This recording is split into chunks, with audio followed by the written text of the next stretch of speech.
নমস্কার, আমি অভিক মণ্ডল। আমি এসেছি কৃষ্ণনগর সৃষ্টিশ্রী মেলায়।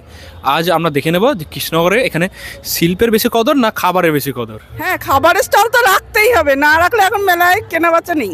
মানুষ যা কিনতে আসে তাতে খেতে আসে, কিন্তু আমাদের দিকটাও একটু দেখতে হবে। আমাদের এই সাইডটাতে লোক আসছে না খুব একটা, ফুড কোর্টটার দিকে বেশি লোকটা ওই দিকটাই টানছে, ওই দিকেই বেশি লোক আছে। এবার যে যারা ওই দিকটাই বসেছে তাদের সেলটা মিনিমাম হচ্ছে, আমাদের সেলটা খুব একটা বেশি হচ্ছে না, যেহেতু আমাদের কাস্টমার এদিকে আসছেই না। ধরতে গেলে যা দু একজন আসছে দরদাম করে চলে যাচ্ছে। একটু এই যে শিল্প মানুষ যে এত কষ্ট করে করে শেখে, এগুলো একটু দেখলে ভালো লাগে, অনেক কিছু জানতে পারে। কিন্তু বেশিরভাগ লোকের ওই দিকেই নজরটা বেশি। খাবার তাই দিকে হ্যাঁ, নজরটা চলে না, আমরা যাচ্ছে। এই বসি, আমাদেরও ভালো লাগে। আমি বলেছি 500 টাকা খেয়ে নেবেন, সকালবেলা ঘুম থেকে উঠে টয়লেট করে দিবেন, শেষ। আর এটা আপনার মিনিমাম 1 বছর থাকবে, ইউজ করতে পারবেন। তখন ভেবে বলো যে হ্যাঁ ঠিকই তো, ঠিক আছে দিদি একটা দিন। মেলাতে শিল্পী দাম না হবে না হয়েছে।